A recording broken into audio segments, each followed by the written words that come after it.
and welcome back to another Cinderblock Customs review coming to you through the interwebs of space. We're looking at the Japanese and Chinese set today, and on screen we see one of the Chinese characters, and he has a special arm print of a bandage and some blood there coming out. He's got one of these wide blade Chinese swords and an arm patch. You wouldn't think that you'd see a set like this, but of course, being made in China, you have to include the Chinese soldiers. And in fact, you can actually buy a set of exclusive Chinese soldiers, so you can get them without the Japanese if you so feel. And before I was interrupted, we're back. German weaponry that goes with them. They've got the ammo crates and the grenades. Each one of these guys comes with a little sword, as I mentioned before. And this guy has some interesting printing on him.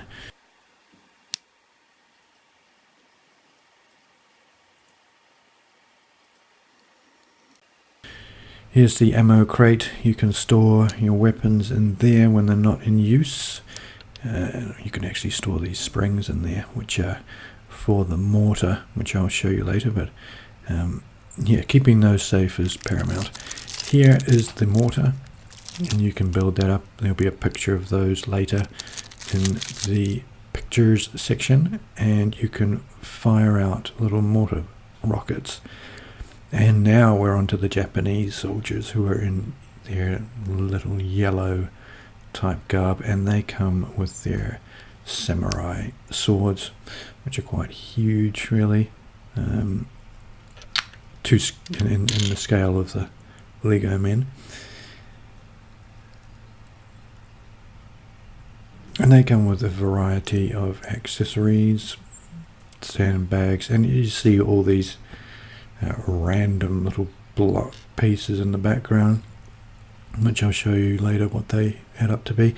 This guy has an interchangeable head, so he's got a bandage. He's been hit with some shrapnel in the forehead, and he's been bandaged up.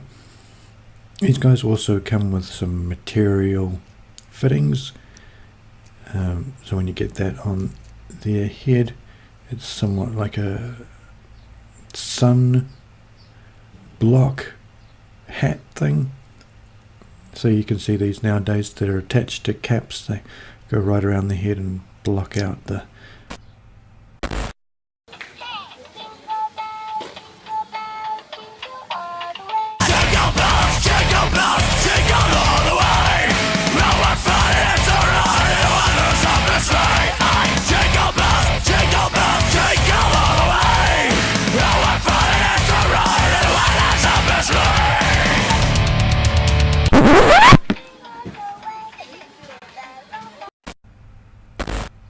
And there he is again with his little sun cap thing and his extra head, standing on the stand. See, it goes down there, covers the back of his neck so he doesn't get sunstroke.